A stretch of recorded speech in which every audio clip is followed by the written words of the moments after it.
Amangkurat I menghabiskan malam di pendapat keraton Pleret sembari berpikir keras. Bagaimana cara terbaik membalas dendam kepada mereka yang balelo? 2 hari sebelumnya terjadi insiden yang membuat dia murka. Pangeran Alit, yaitu adiknya sendiri, berusaha menyerang istana dan mendongkelnya dari tahta. Sang adik tewas terbunuh. Ia jelas senang, tapi yang terus menggelayuti pikirannya adalah apa langkah selanjutnya untuk membasmi kelompok yang selama ini dicurigai berkomplot dengan adiknya. Saat itu ia baru 2 tahun menduduki singgasana yang diwarisi dari ayahnya, yaitu Sultan Agung, yang wafat pada 1645. Amangkurat I digambarkan sejarawan Merle Cherrycles dalam bukunya sebagai penguasa brutal tanpa sedikit pun keberhasilan atau kreativitas. Jika Sultan Agung menaklukkan, menggertak, membujuk, dan bermanuver, Amangkurat I menuntut dan membantai. Dengan sedikit sekali perhatian kepada keseimbangan politik yang merupakan sesuatu yang amat dibutuhkan dalam pemerintahan Jawa abad ke-17, Amangkurat I mencoba membangun kekuasaan terpusat dengan tujuan menyenangkan kepentingannya sendiri. Akibat perilakunya itu, dia terasing dari semua aparatus pemerintah dan elemen-elemen yang biasanya menjadi bagian konsensus, yaitu para pangeran, pati, tumenggung, dan pemuka agama. Amangkurat I juga dianggap tidak memiliki kualitas kebajikan yang harus dimiliki seorang raja. Dalam Serat Jayabaya, kitab rahasia yang dianggap sakti karena bisa meramal masa depan, Amangkurat I dilukiskan dengan metafora negatif, yaitu Kalpasru Semune Kenaka Putung atau masa kelaliman yang diibaratkan dengan kuku yang putus. Masa lalim maksudnya kekejaman pemerintahan raja, dan kuku yang putus maksudnya banyaknya panglima yang dibunuh tanpa guna. Malam itu, setelah menemukan cara membalas dendam, Amangkurat I memanggil 4 orang pembesar keraton untuk menghadap. Ia merencanakan balas dendam tanpa menimbulkan kesan dialah otak di balik rencana itu. Keempat orang tersebut yaitu Pangeran Arya, Tumenggung Nata Airnawa, Tumenggung Suranata, dan Ngabehi Wirapatra adalah orang-orang kepercayaan sang raja. Bersama anak buah masing-masing, mereka menerima perintah untuk menyebar ke 4 penjuru mata angin. Seperti diungkap sejarawan H.J. de Graaf dalam bukunya, sang raja berpesan agar jangan seorang pun dari pemuka-pemuka agama dalam seluruh yurisdiksi Mataram luput dari pembunuhan. Dan agar rencana berjalan lebih baik, mereka diminta menyelidiki lebih dahulu nama, keluarga, dan alamat para pemuka agama tersebut. Bagi Amangkurat I, ini siasat bagus agar para pengkhianat bisa dilibas dalam sekali pukul.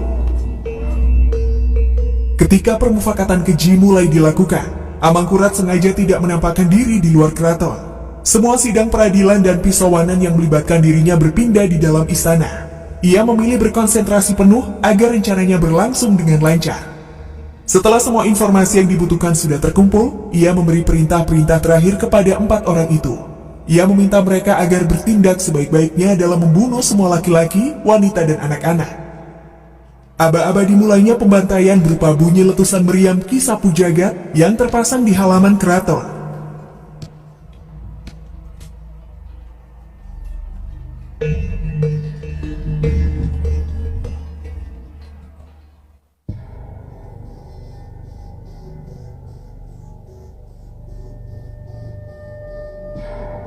Saat semua persiapan sudah dilakukan, pasukan pembantaian pun mulai berangkat ke kediaman para calon korban. Amangkurat I, penguasa yang digambarkan sebagai raja yang istimewa lalimnya, mengamankan diri di dalam keraton dengan penuh ketakutan. Bahkan di bawah penjagaan ketat para pengawal pribadinya yang paling kuat dan bisa dipercaya, ia masih merasa was-was dengan keputusannya sendiri. Tidak ada sumber sejarah lokal yang menyebutkan bagaimana pembantaian tersebut berlangsung.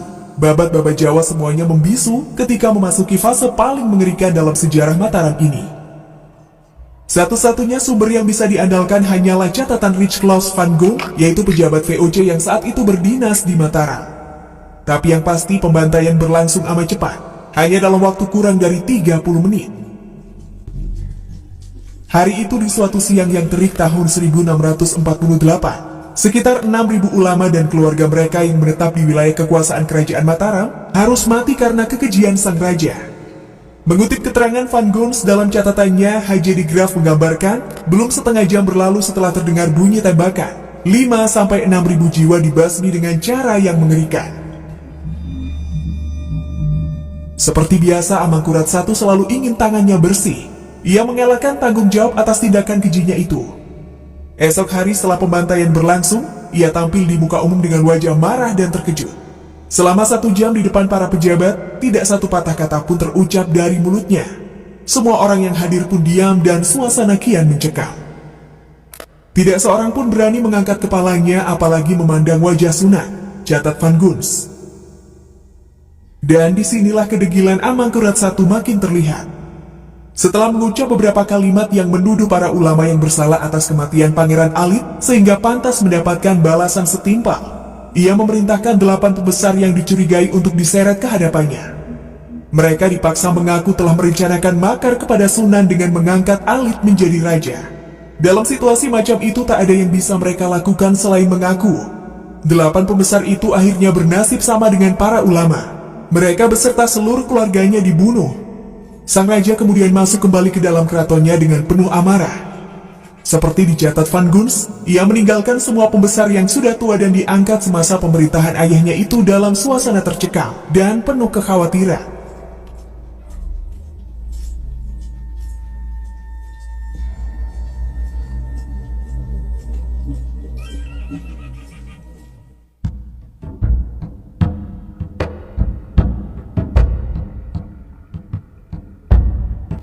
Masa pemerintahan Amangkurat I memang dikenal sebagai zaman paling kejam dalam sejarah Jawa modern. Bukan hanya lantaran kelaliman rajanya, tapi juga mulai menampakkan tanda-tanda jika kerajaan Mataram sudah melemah.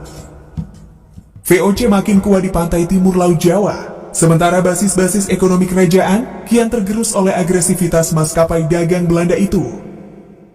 Dalam babat-babat tradisional, tindakan semena-mena seorang penguasa adalah pertanda datangnya periode dekadensi sebuah negara.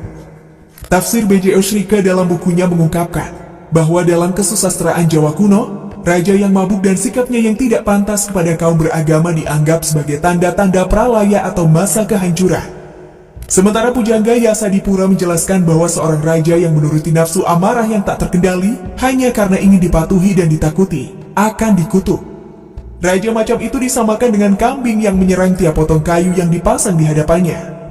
Bagi masyarakat Jawa, perilaku demikian dianggap sangat tidak pantas apalagi dilakukan seorang raja. Hampir semua perilaku miring seorang raja yang termaktub dalam babat-babat bisa dilihat dalam sosok Amangkurat I.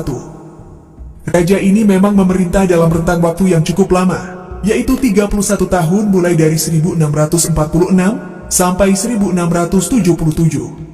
Tapi selama masa kekuasaannya, kekuatan politik dan pengaruh Mataram pelan-pelan pudar. Kerajaan besar ini yang disatukan lewat berbagai penaklukan oleh Sultan Agung, kemudian mengalami disintegrasi di penghujung kekuasaan suksesornya. Babat Tanah Jawi melukiskan kejatuhan Amangkurat I dalam deskripsi yang muram. Pada saat itu perilaku Sri Baginda berbeda dari yang biasa, sering menghukum dengan keras, dan terus-menerus melakukan kekejaman. Semua rakyat Mataram merasa cemas dalam hati. Gerhana matahari dan bulan kerap terjadi.